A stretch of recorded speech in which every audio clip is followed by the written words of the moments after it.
Last night I was... What?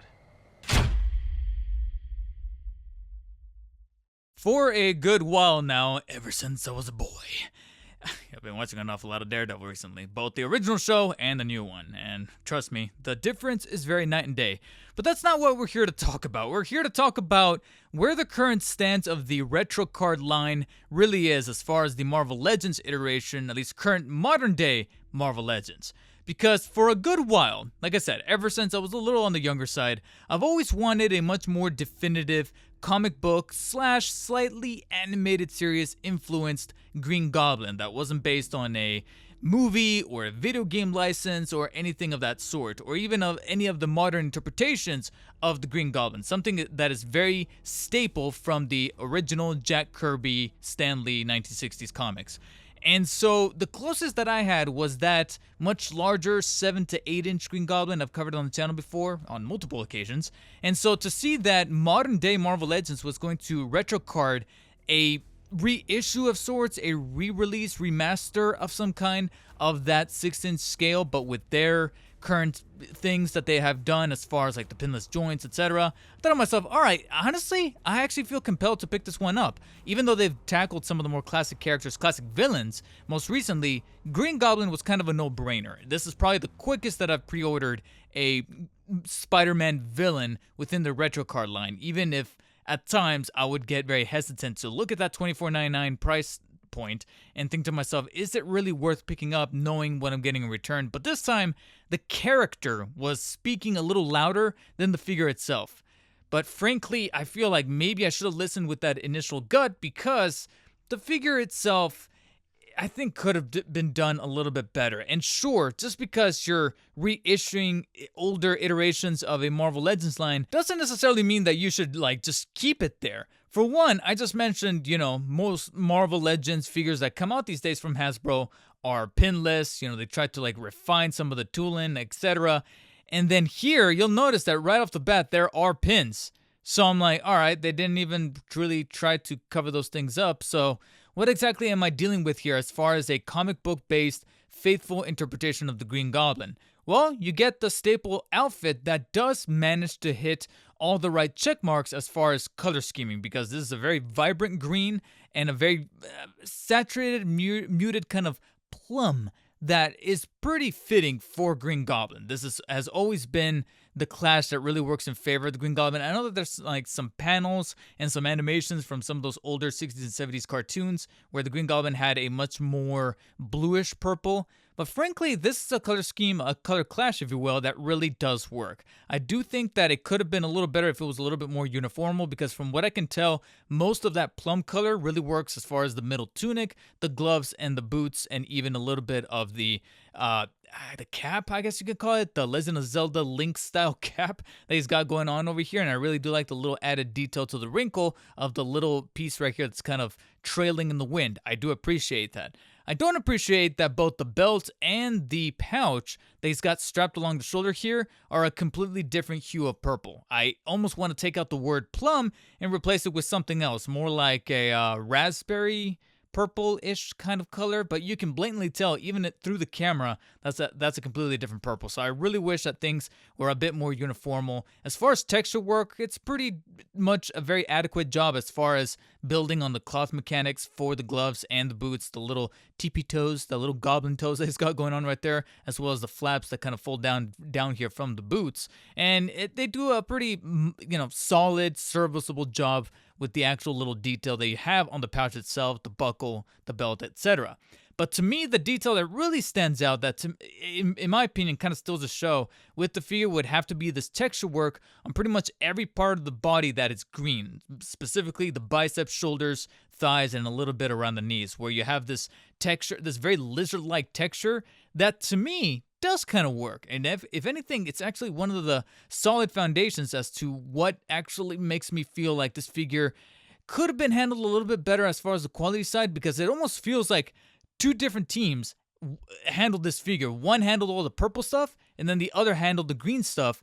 And quite frankly, I don't know how well to describe this, but the green feels pretty solid in hand, whereas the purple, some of the assembly is just downright kind of bad. Putting the figure just like this I don't know if you can really see it very well, but I'm pretty certain, pretty confident that you will be able to tell through a close-up the assembly of this middle torso joint right here. You can blatantly see a massive gap. I can see literally right through Goblin.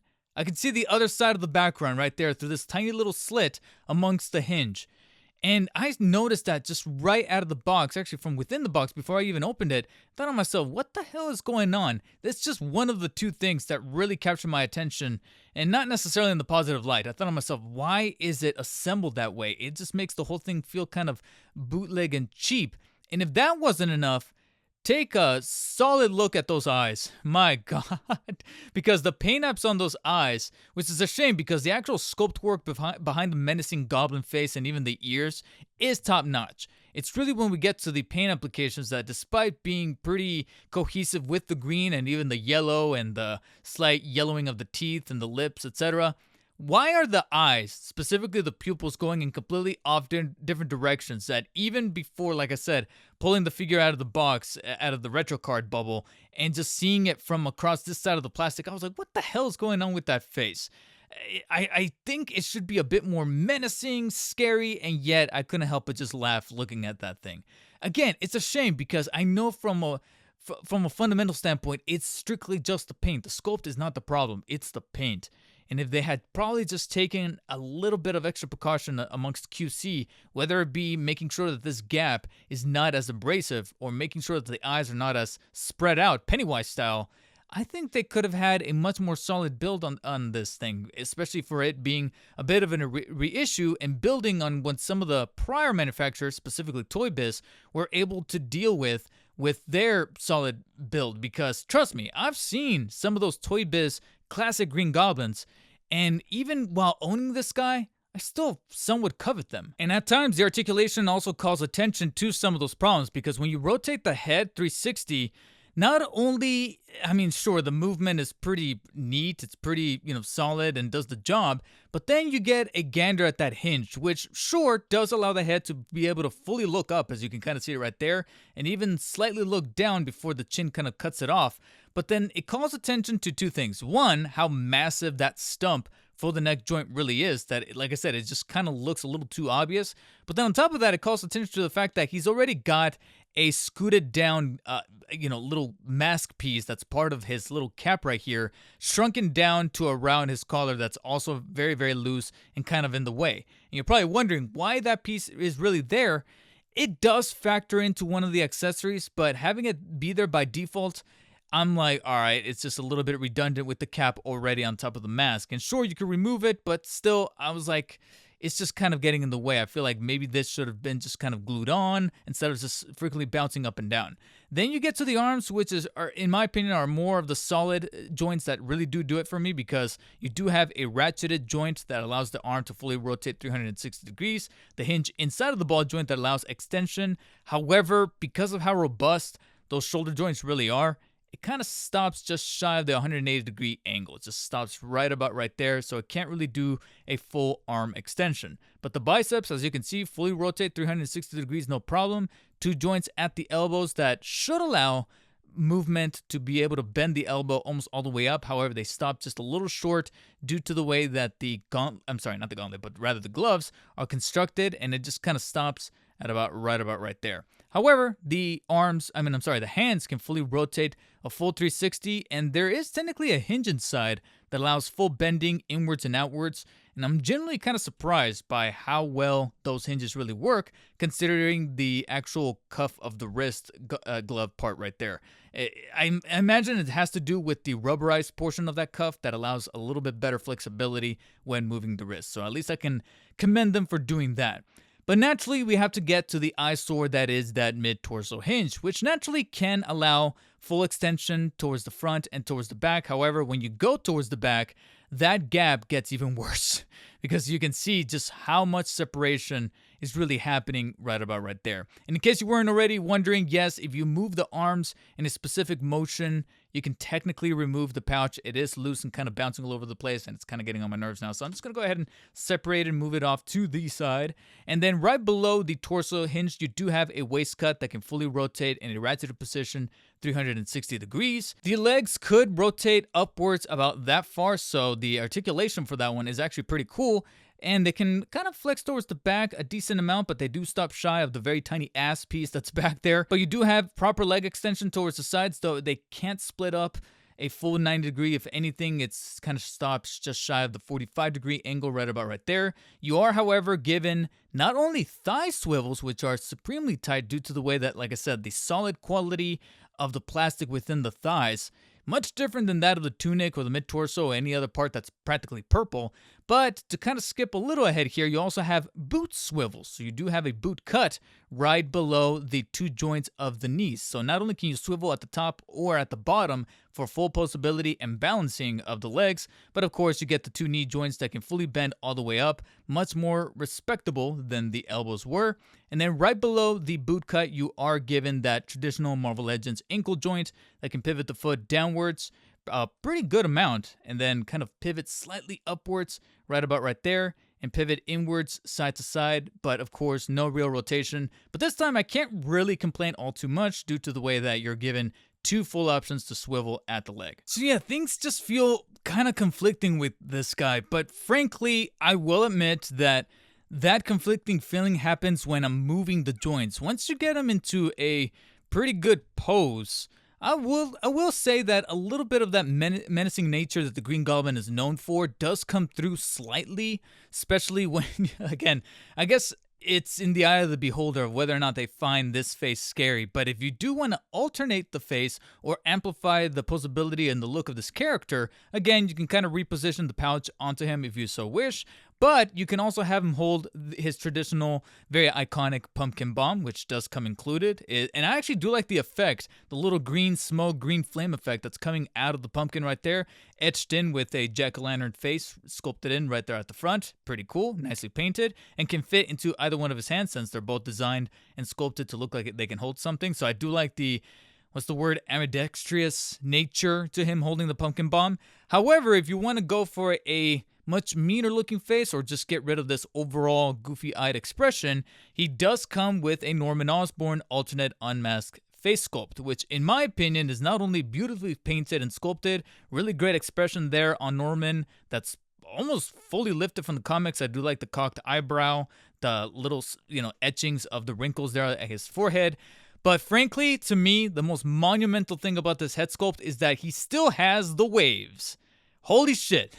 I can't imagine that in 2025 they still opted to include the waves. I think that's pretty commendable. Won't get into any specifics, but let's just say that in our current climate right now, wasn't expecting them to keep the waves, but they did in fact do so. The only downside to this head though is that because this is meant to be the secondary head, and this one was already on by default, when you do put the alternate Norman Osborn head, it does pop in, but it never feels like it's snug and tight in there, and the articulation for the head in and of itself becomes much stiffer, robust, and not as pleasant. In fact, if anything, it kind of does a little bit of a squeaking noise.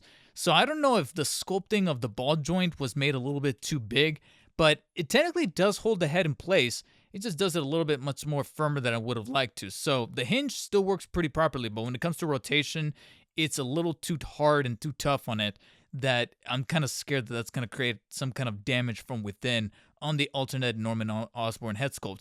But if anything, this is the head that then justifies the included loose hood piece that's right here towards the back. So like I said before, this piece right here, I didn't really quite understand it when he had the basic Green Goblin mask, but sporting the Norman Osborn head kind of makes it look a little bit more natural, if anything. But I gotta bring back the pouch and the Green Goblin mask to then show off the last accessory, which is very, again, essential for the Green Goblin. There's no way you can make a Green Goblin figure and not include the glider. Most especially when you're charging $300 or $400. I'm looking at you, Hot Toys. What the hell? Make that a deluxe exclusive? That was bogus. That was That was a pretty douche move, dick move in my opinion. But at least Marvel Legends did not compromise in that regard, even at the $24.99 price tag, by including a glider. Now, don't get it twisted. This is, after all, a very simplified glider from the classic series, a retro card series that you would imagine. Therefore, it's not gonna go too intricate as far as like the mechanics. If anything, it's just a slab of metallic looking plastic right there with the shading, and it fits. If anything, it really does fit as far as the color scheming is concerned and the detail. Again, meant to be a little bit more on the minimalistic side to mimic the glider like it looked in the 1960s and some of the 1970s comics. So there you have the wings right there, pretty rectangular, angular, nothing too crazy as far as detail. You got, of course, the clamps to hold the feet in place, which you can naturally fit right about right there. The only thing about the glider that it's not necessarily a good or bad, it's not a positive or a negative, it's just that there's some really interesting details that I managed to pick apart about the glider. For one, this front piece right here, to mimic that of like a bat or a goblin or a gargoyle, whatever the case may be, this little middle piece right here towards the front, it actually nudges ever so slightly. So it kind of makes me wonder if at some point Marvel Legends, or maybe even the manufacturer who handled this beforehand with the original version, Toy Biz, whatever the case may be, if there was some kind of functionality for this to be a projectile that shot via a spring-loaded mechanism. Because, like I said, it feels like it can come off, but at the same time, it doesn't want to. It's stuck in there. The head just simply nudges ever. It's not articulated. It doesn't fully rotate, but it just feels like it can move. I just don't want to press my luck too much, but it just feels like there's something going on in there, and it makes me wonder if at some point during the development process, this was meant to shoot out via maybe pressing on the piston towards the back right here, or maybe something. But it just feels like something was supposed to happen here with this front headpiece. And then furthermore, I don't know if at some point they abandoned the notion of including a display stand, because if you look underneath the glider, you'll notice you actually have a full-blown circular or very orb-like cutout. There you have it, in the middle of this hollowed-out piece of the glider. And I looked at that piece carefully, and I thought to myself, hold up a minute. You know who did have a display stand that had a circular orb sort of peg, almost about this exact same size? Green Goblin Deluxe Edition from the No Way Home series, which I do happen to have on hand. So guess what I did? Yep, you guessed it. Went in there, pulled out the display stand that was included in that set, and it better be for $40, being considered a deluxe edition, and popped it in. And lo and behold, it perfectly fits. It actually fits. So if any of you own both of these guys, I recommend go and check out the deluxe edition Green Goblin from No Way Home, the Willem Dafoe version that recently came out, and take that display stand, fit it into the glider for this new retro card Green Goblin, and it perfectly fits. And that's what leads me to believe that at one point they were going to include some kind of display stand, but if anything, that was probably going to mark it up to $30. They didn't want to piss any more people off than they were already going to with like the Maximum series or upcoming releases, Hulk, if anything. And so to kind of downplay on those fires, they decided to abandon any potential functionality with the glider. If that was the case, if that was the hypothetical case, I have to put that out there, allegedly, just a theory, and bring it down to a somewhat affordable $24.99 for a retro card. And this is ultimately what we were led with, which on paper, I don't think is necessarily a bad thing as far as a product and as far as checkboxing a classic-looking Green Goblin. But it's more, for me, the problems with the tooling as far as, like I said, that major gap in the torso, a little bit of the paint apps, the inconsistency with some of the purple that was going on right there in the middle, and then those eyes. If we could have just fixed those 3 or 4 little things, I think we would have had a solid reissue of what Toy Biz was able to deliver back in the day, arguably for cheaper, but at the same time, that was a different time. That was practically 2 decades ago, and at the same time, inflation would probably match these things neck and neck.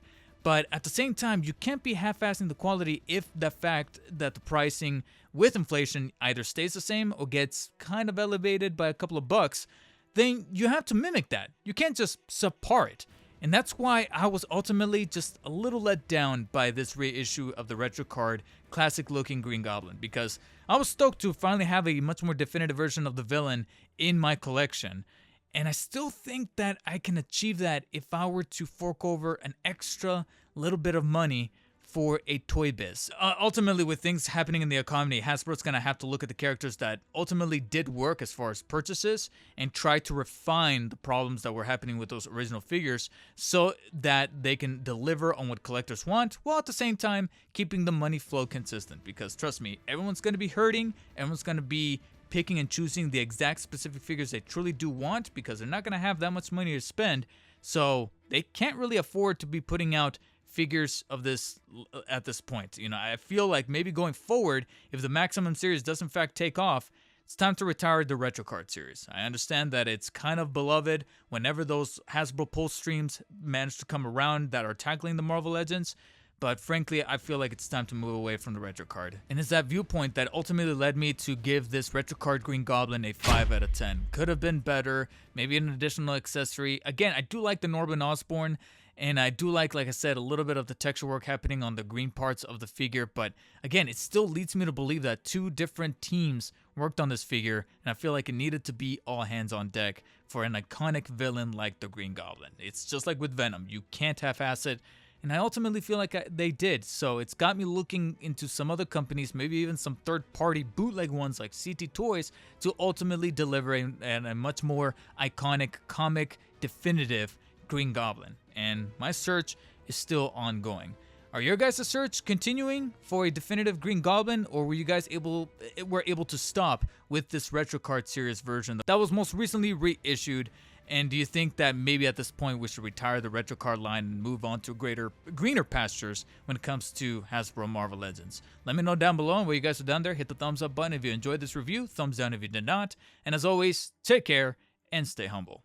See you later.